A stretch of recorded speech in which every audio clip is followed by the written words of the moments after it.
ओम श्री गणेशाय नमः। ओम श्री सरस्वत्यै नमः। ओम श्री सद्गुरुदेवाय नमः। आदरणीय भक्तजनों, सादर नमस्कार। पिछले 49वें अध्याय में हमने आप लोगों को वर्णाश्रम धर्मों का निरूपण श्रवण करवाया था। अब हम आपको आगे के 50वें अध्याय में संध्योपासना, तर्पण, देव आराधना और देव आराधना आदि नित्य कर्मों का अशौच और शौच का निरूपण इन सब के बारे में आपको श्रवण करवाएंगे। बोले आनंद कंद भगवान की जय। नारायणं नमस्कृत्य नरं चैव नरोत्तमं देवीं सरस्वतीं व्यासं ततो जयमुदीरयेत्। बोले आनंद कंद भगवान की जय। फिर ब्रह्मा जी ने कहा, जो मनुष्य प्रतिदिन शास्त्र विहित क्रियाओं को करता है उसको दिव्य ज्ञान की प्राप्ति होती है। शास्त्रों के अनुसार जो मनुष्य कर्म करता है, उन क्रियाओं को करता है, उसे दिव्य ज्ञान की प्राप्ति होती है। अतः ब्रह्म मुहूर्त में उठकर मनुष्य को धर्म और अर्थ का चिंतन करना चाहिए। उस काल होने पर विद्वान व्यक्ति सर्वप्रथम अपने हृदय कमल में विराजमान आनंद घन अजर अमर सनातन पुरुष भगवान श्री हरि का ध्यान करें। उसके बाद में यथाविधि शौचादि आवश्यक क्रियाओं से निवृत्त होकर पवित्र नदियों में स्नान करें। प्रातः काल स्नान करने से पाप कर्म करने वाले मनुष्य भी पवित्र हो जाते हैं, इसलिए यत्नपूर्वक प्रातः काल स्नान करना चाहिए। प्रातः काल के स्नान की लोगों ने प्रशंसा की है, क्योंकि यह स्नान लौकिक और पारलौकिक फलों को प्रदान करने में सक्षम है, समर्थ है। रात्रि में सुखपूर्वक सोए हुए व्यक्ति के मुख से निरंतर लार आदि अपवित्र मल निकलते रहते हैं, अतः संपूर्ण शरीर अपवित्र हो जाता है। इसलिए प्रथमतः स्नान करके ही संध्या वंदनादि कर्म, ये धार्मिक कर्म करने चाहिए। बिना प्रातः काल स्नान कृत्य किए स्नान संध्या वंदनादि करना उचित नहीं है। प्रातः काल स्नान करने से अलक्ष्मी, कालकरणी अर्थात विघ्न डालने वाली अनिष्टकारी शक्तियाँ, दुस्वप्न एवं दुर्विचार से होने वाले चिंतन के पाप धुल जाते हैं। इसमें संशय नहीं है। यह स्मरणीय है, यह सोचने योग्य है कि बिना स्नान किए गए कार्य प्रशस्त नहीं होते हैं। बिना स्नान किए हुए कार्य कोई भी फलीभूत नहीं होते हैं। अतएव इसलिए होम और जपादि के कार्यों में विशेष रूप से सबसे पहले विधिवत स्नान करना चाहिए। अशक्त होने पर बिना सिर पर जल डाले ही स्नान करने का विधान है। अगर कोई असमर्थ है, अशक्त है, जिसके अंदर शक्ति क्षीण है, तब वो भी सिर के ऊपर जल ना डाले और अर्ध स्नान तब भी करे। आर्द्र वस्त्र से, गीले वस्त्र से भी शरीर को पोंछा जा सकता है, उससे भी स्नान की विधि है। इसको कायिक स्नान कहते हैं। बाह्य, आग्नेय, वायव्य, दिव्य, दिव्य, वारुण और यौगिक, ये 6 प्रकार के स्नान हैं। यथाधिकार मनुष्य को स्नान करना चाहिए। जिसको जो इस यथाधिकार जिसका जिस प्रकार से हो सकता है उसे स्नान करना चाहिए। मंत्रों सहित कुश के द्वारा जल बिंदुओं से मार्जन करना बाह्य स्नान है। सिर से लेकर पैर तक यथाविधान भस्म के द्वारा अंगों का लेपन आग्नेय स्नान है। गोधूलि से शरीर को पवित्र करना वायव्य स्नान कहा गया है। यह उत्तम स्नान माना जाता है। धूप के साथ होने वाली वृष्टि में किए गए स्नान को दिव्य स्नान कहते हैं। जल में अवगाहन करना वारुण स्नान है। जल के अंदर प्रवेश करके स्नान करना वारुण स्नान है। योग द्वारा हरि का चिंतन यौगिक स्नान है। इसी को मानस आत्मवेदन बाह्याकार अखंड चित्तवृत्ति कहते हैं। यह यौगिक स्नान ब्रह्मवादियों के द्वारा सेवित है। इसे ही आत्मतीर्थ भी कहते हैं। स्नान के पूर्व दुग्धधारी वृक्ष से उत्पन्न काष्ठ, मालती, अपामार्ग, बिल्व अथवा करवीर अर्थात कनेर की दातुन कर लेकर उत्तर या पूर्व दिशा की ओर पवित्र स्थान में बैठकर दांतों को स्वच्छ करना चाहिए। स्नान से पूर्व ये कर्म करना चाहिए और उसे धोकर उसका पवित्र स्नान में त्याग करना चाहिए। पवित्र स्नान के बाद में उसको पवित्र स्नान कर पवित्र स्थान में उसको जिसको हम दातुन करते हैं उसको उस समिधा को उस दातुन को पवित्र स्थान में कहीं अच्छी जगह पर डाल देना चाहिए। धो करके उसको फेंकना चाहिए। कुल्ला भी कहीं अच्छी जगह ही करना चाहिए, गंदी जगह कुल्ला भी नहीं करना चाहिए। उसके बाद में स्नान करके देवताओं, ऋषियों और पितृगणों का विधिवत सविधि तर्पण करना चाहिए। 3 प्रकार से तर्पण होता है, देव तर्पण, ऋषि तर्पण और पितृ तर्पण। 3 प्रकार से तर्पण करना चाहिए। जहाँ यथाशास्त्र स्नान का अंगभूत आचमन एवं संध्योपासना के अंगभूत आचमन का विधान है। संध्योपासन के अंग रूप में ही कुशोदक बिंदुओं से कुश के जलों से अपने ऊपर अभिषेक करना चाहिए। किस प्रकार से? इस मंत्र के द्वारा करना चाहिए। ओम आपो हिष्ठा भयो वहतान ऊर्जे दधातनः महेरणाय चक्षसे यो भस्यपतमोर्षस्तस्य भाजयते हनः उसतेरो मातर तस्मादक्षस्याय जन्मथ आपोजन्यथा जनः आदि इन वारुण एवं यथा विधान सावित्री मंत्र के द्वारा मार्जन करना चाहिए। इसी प्रकार ओंकार और भूर्भुवस्व इन व्याहृतियों से युक्त वेद माता गायत्री का जप करके अनन्य भाव से भगवान सूर्य के प्रति जलांजलि अर्पित करें, सूर्य अर्घ प्रदान करें। यही सूर्य सहस्रांशु तेजोराय से जगतपति अनुकंपई मां भक्त्या ग्रहणार्घ्यम दिवाकरः। नमोस्तु सूर्याय नमोस्तु भानवे नमोस्तु वैश्वानरजात वेदसे ममेति अर्घ्यम प्रतिगण्य देवादिदेवाय नमो नमस्ते। सूर्य भगवान को अर्घ प्रदान करने के बाद इसी क्रम में पूर्व की ओर अग्रभाग वाले कुशों के आसन पर समाहित चित्त से बैठकर प्राणायाम करके संध्या ध्यान करने का श्रुति में विधान है। इस प्रकार से वेदों में इसका विधान है। यह जो संध्या है वही जगत की सृष्टि करने वाली है, माया से परे है, निष्कला ऐश्वरी केवला शक्ति तथा 3 तत्वों से समुद्भूत है। अतः अधिकारी व्यक्ति प्रातःकाल रक्त वर्ण, मध्याह्न काल शुक्र वर्ण एवं सायंकाल कृष्ण वर्ण गायत्री का ध्यान करके गायत्री मंत्र का जप करें। द्विज को सदैव पूर्वाभिमुख होकर संध्योपासन करना चाहिए। संध्याकृत्य से रहित ब्राह्मण सदा अपवित्र रहता है, वह सभी कार्यों के लिए अयोग्य होता है। वह जो भी अन्य कोई कार्य करता है उसका कुछ भी फल उसे प्राप्त नहीं होता, न उसे होता, न वह किसी के लिए अगर कार्य करता है तो न उसे प्राप्त होता है। इसलिए ब्राह्मण को संध्योपासना से युक्त रहना चाहिए। संध्योपासी ब्राह्मण होना चाहिए जो संध्या त्रिकाल संध्या करता हो। अनन्य चित्त होकर वेद पारंगत ब्राह्मणों से विधिवत संध्योपासना करके अपने पूर्वजों के द्वारा प्राप्त उत्तम गति को प्राप्त किया है। संध्योपासन का त्याग कर जो द्विजोत्तम अन्य किसी धर्म कार्य के लिए प्रयत्न करता है उसे 10,000 वर्षों तक नरक में भोग करना पड़ता है। सर्वप्रथम मनुष्य को अपना नित्य कर्म अपने संध्योपासना ब्राह्मण को अवश्य करना है। अगर इसके बिना इस कार्य को किए बिना ब्राह्मण अगर यजमान के यहाँ भी कोई कार्य करता है तो वो भी फलीभूत नहीं होता है और उस ब्राह्मण को 10,000 वर्षों तक नरक भोग करना पड़ता है। अतः सभी प्रकार का प्रयत्न करके संध्योपासना अवश्य करना चाहिए।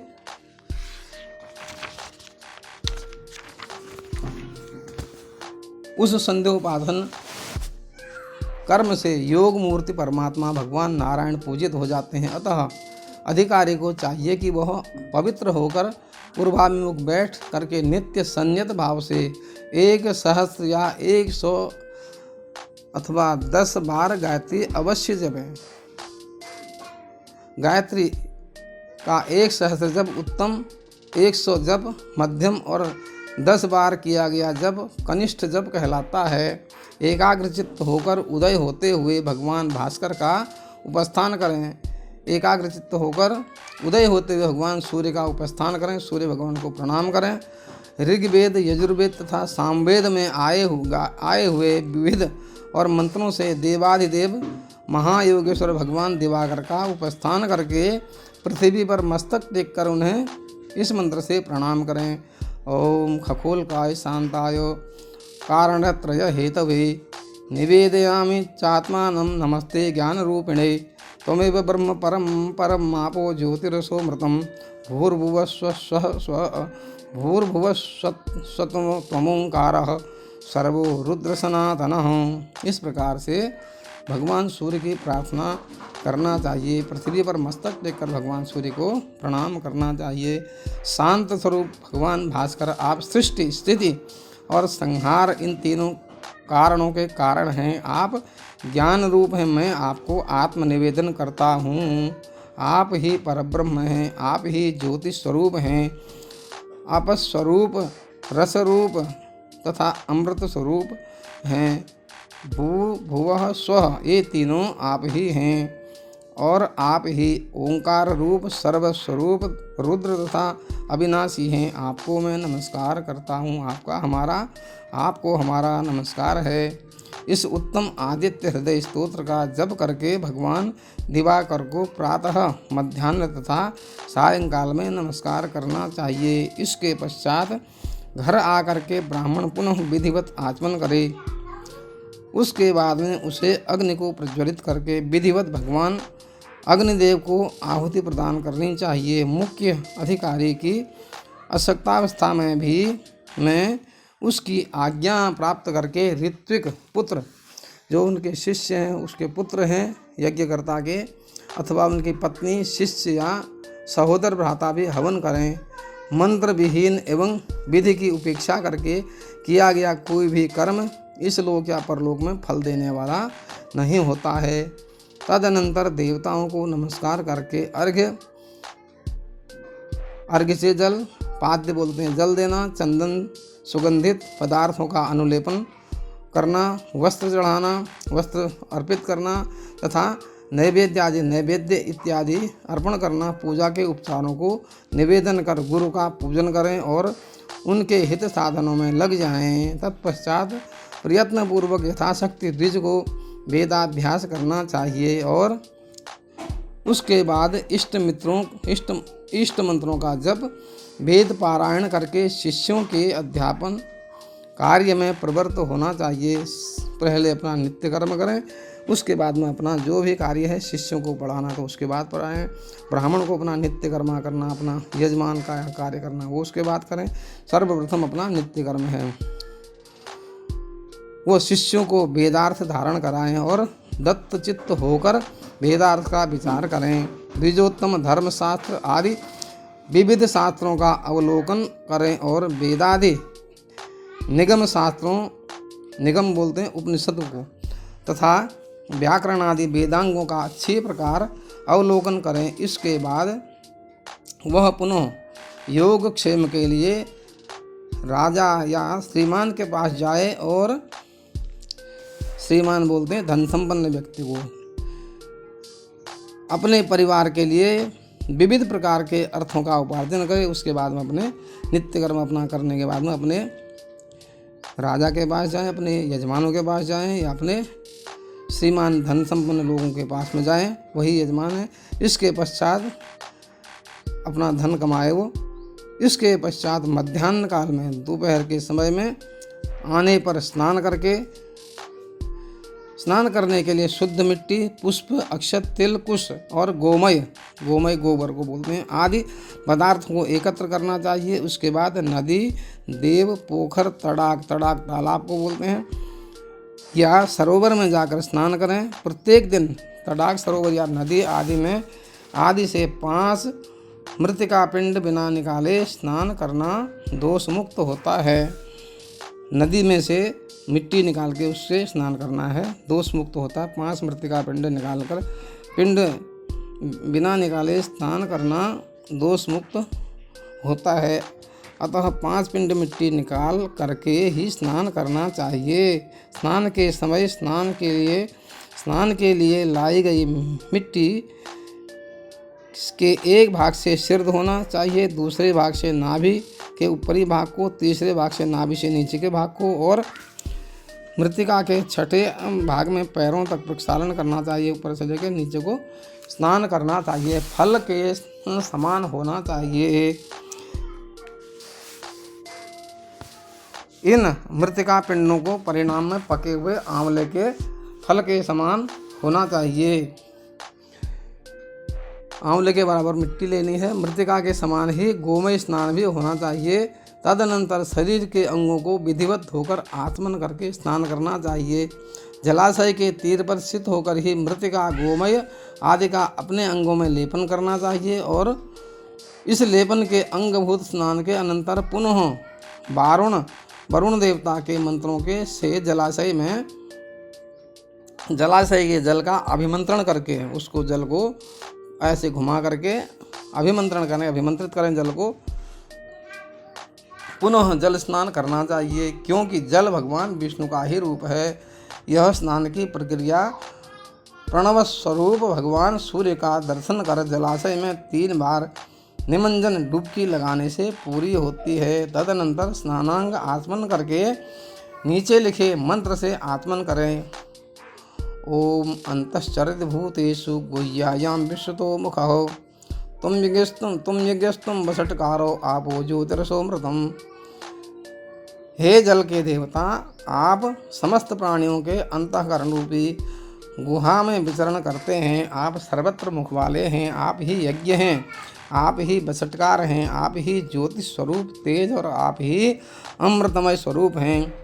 द्रुपदादिव इस मंत्र का 3 बार उच्चारण अथवा प्रणव एवं व्याहृतियों सहित सावित्री मंत्र का जप करना चाहिए। विद्वान अगमर्षण मंत्र का जप करें। तदनंतर ओम आपो हि स्थामयो भुवस्तान ऊर्जे दधातन महे रणाय चक्षुषे यो हर्षवतमो रसस्तस्य भाजेते हनः उशतीरुमातर तस्मात् रंगमामुक्षस्याजन्मथ आपोजन्यथा जनः।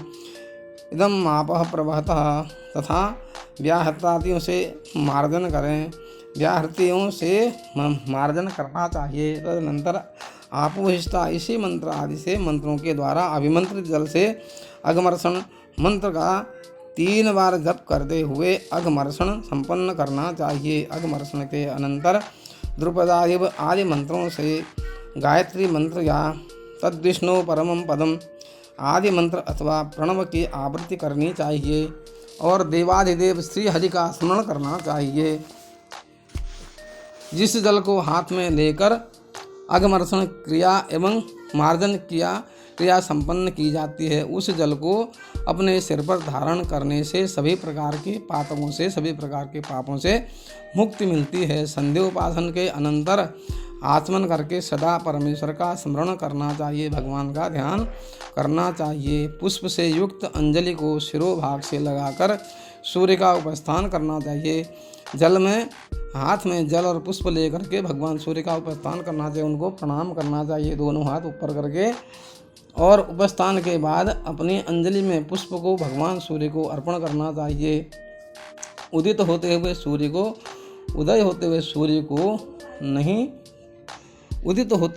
को नहीं देखना चाहिए, अतः विशेष मुद्रा द्वारा ही उनका दर्शन करना चाहिए। इस प्रकार से हाथ ऊपर लगा के इनसे दर्शन करना चाहिए, जल में सूर्य को देखना चाहिए।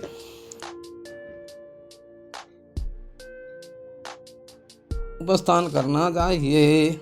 ओम सूर्य का उपस्थान करना चाहिए। उदित होते हुए सूर्य को नहीं देखना चाहिए, अतः विशेष मुद्रा द्वारा ही उनका दर्शन करना चाहिए। ओम उदित्यम जात वेदसम चित्रम तच्चक्षुरहितम इन मंत्रों से तथा ओम हग्गुं सह शुचिसदः इस मंत्र से और सावित्री के विशेष मंत्र से एवं अन्य सूर्य से संबंधित वैदिक मंत्रों से सूर्य का उपस्थान करना चाहिए।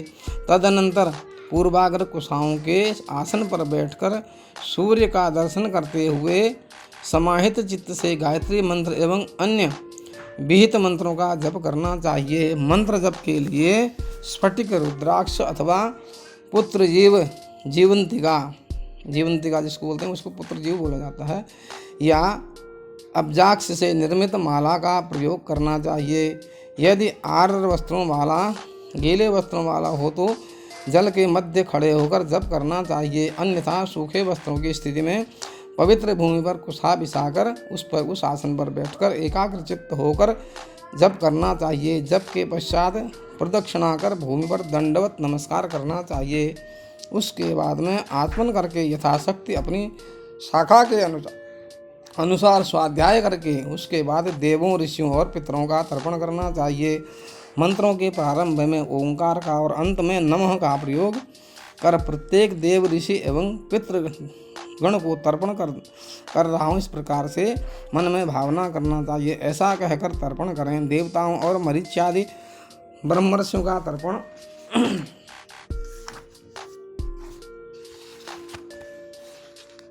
ब्रह्मर्षियों का तर्पण अक्षत और जल के साथ करना चाहिए। पितृगणों, देवों और मुनियों के लिए अपने शाखा सूत्र के विधान से भक्तिपूर्वक तर्पण करें। तर्पण जलांजलियों के द्वारा करें। देवताओं का तर्पण यज्ञोपवीति अर्थात सभ्य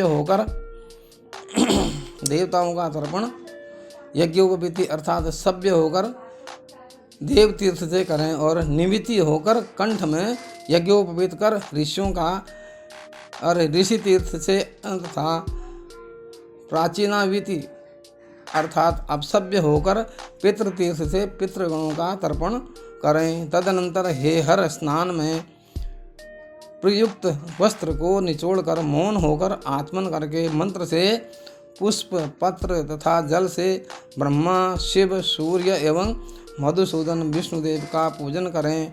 क्रोध रहित होकर भक्तिपूर्वक अन्य अभिष्ट देवों की भी पूजा करनी चाहिए। पुरुष सूक्त के द्वारा पुष्पादि समर्पित करें। जल सर्वमय देव है अर्थात समस्त देवता जल में व्याप्त रहते हैं, अतः उस जल मात्र से भी वे सभी देवता पूजित होते हैं। इस पूजा में पूजक को समाहित चित्त होना चाहिए तथा प्रणव के साथ साथ देवता का ध्यान करना चाहिए। उसके बाद प्रणाम करते हुए समस्त देवों को पृथक पृथक पुष्पांजलि अर्पित करें। सबको अलग अलग पुष्पांजलि अर्पित करें।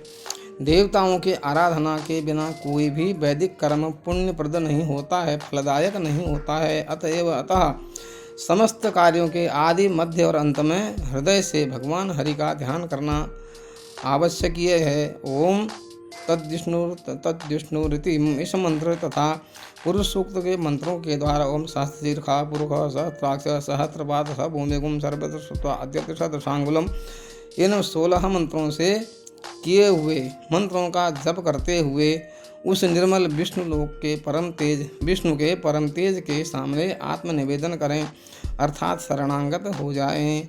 उसके बाद विष्णु में अनुरक्त चित्त, शांत स्वभाव वह भक्त तद विष्णु इस मंत्र से और अप्रेस्तेश शिरा इस मंत्र से अभिमंत्रित पुष्पासन पर विराजमान श्री हरि की पुनः पूजा करके देव यज्ञ, भूत यज्ञ, पितृ यज्ञ, मानुष यज्ञ और ब्रह्म यज्ञ नामक पंच यज्ञों को करें। तर्पण से पूर्व ब्रह्म यज्ञ करें। कैसे हो सकता है? तर्पण से पूर्व ब्रह्म यज्ञ कैसे हो सकता है? अतः मानुष यज्ञ करके स्वाध्याय ब्रह्म यज्ञ करना चाहिए। वैश्व देव ही देव यज्ञ है। काक आदि प्राणियों के लिए जो बलि प्रदान की जाती है वह भूत यज्ञ है। हे द्विजोत्तम, चांडाल एवं पतित आदि को घर के बाहर अन्न देना चाहिए और कुत्ता आदि पशुओं तथा पक्षियों को घर के बाहर भूमि पर अन्न देना चाहिए। पितरों के उद्देश्य से प्रतिदिन एक ब्राह्मण को भोजन कराएं। पितरों के निमित्त जो नित्य श्राद्ध किया जाता है उसी को पितृयज्ञ कहते हैं। यह उत्तम गति प्रदान करने वाला है। अथवा समाहित चित्त होकर यथाशक्ति कुछ कच्चा अन्न निकालकर वैदिक तत्ववेत्ता विद्वान ब्राह्मण को प्रदान करें। प्रतिदिन अतिथि सत्कार करना चाहिए। घर पर आए हुए शांत स्वभाव द्विज ब्राह्मण को मन और वचन से स्वागत पूर्वक नमस्कार करें और उनका अर्चन करें। एक ग्रास परिणाम मात्र अन्न को भिक्षा कहा गया है। उसका जो 4 गुना अन्न है उसको पुष्कल और उस पुष्कल के 4 गुना अन्न को हंतकार भिक्षा कहते हैं। गोदोहन मात्र काल तक अतिथि के आगमन की प्रतीक्षा स्वयं करनी चाहिए। आए हुए अभ्यागत अतिथि का सत्कार यथाशक्ति करना चाहिए। ब्रह्मचारी भिक्षुक को विधिवत भिक्षा देनी चाहिए। लोभ से रहित होकर याचकों को अन्न प्रदान करें। तत्पश्चात अपने बंधुजनों के साथ मौन होकर अन्न की निंदा न करते हुए भोजन करें। हे द्विजश्रेष्ठ, जो देवयज्ञ आदि पंच यज्ञों को बिना किए भोजन करते हैं वे मूढ़ात्मा तिर्यक योनि पक्षियों की योनि में जाते हैं। यथाशक्ति प्रतिदिन किए जाने वाले वेदाभ्यास के साथ पंच महायज्ञ एवं देवतार्चन शीघ्र ही सभी पापों को नष्ट कर देने वाले हैं।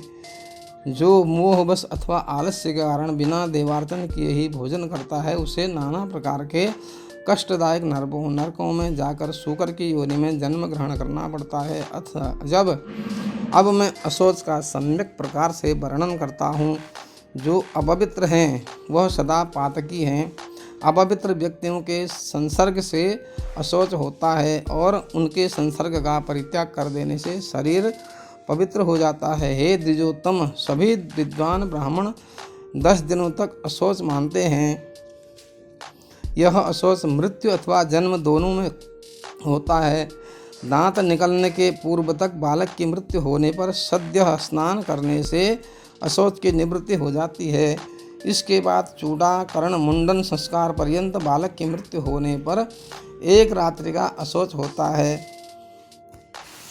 उपनयन संस्कार के पूर्व तक बालक की मृत्यु होने पर 3 रात्रियों का अशौच होता है। उपनयन संस्कार के बाद किसी का मरण होने पर यथा विधान 10 रात्रि का अशौच ब्राह्मणों को होता है। क्षत्रिय 12 दिनों तक, वैश्य 15 दिनों तक तथा शूद्र 1 मास तक अशुद्ध रहता है, क्योंकि इनको यथाक्रम 12 दिन का, 15 दिन का एवं 1 मास का अशौच होता है। सन्यासियों को अशौच नहीं लगता है। गर्भस्राव होने पर गर्भमास के अनुसार जितने मास का गर्भ हो उतनी रात्रि का अशौच होता है। अर्थात 1 मास का गर्भस्राव होने पर 1 रात्रि, 2 मास का गर्भस्राव होने पर 2 मास की 2 रात्रि का अशौच होता है। इसी प्रकार इसी क्रम में अन्य मासों की गणना करके अशौच की रात्रियों का निश्चय करना चाहिए। बोले आनंद कंद भगवान की जय। इस प्रकार से इस 50वें अध्याय में शौच और अशौच का निरूपण किया गया है। किस प्रकार से शौच होता है, किस प्रकार से अशौच होता है, वह सब इसमें निरूपण किया गया है। इस प्रकार हम इस अध्याय को यहाँ पर विश्राम देते हैं। बोले आनंद कंद भगवान की जय। कल हम आपको एक और अध्याय का श्रवण करवाएंगे। बोले आनंद कंद भगवान की जय। श्रीमन्नारायण नारायण नारायण, लक्ष्मी नारायण नारायण नारायण, सत्यनारायण नारायण नारायण, लक्ष्मी नारायण नारायण नारायण। बोले आनंद कंद भगवान की जय।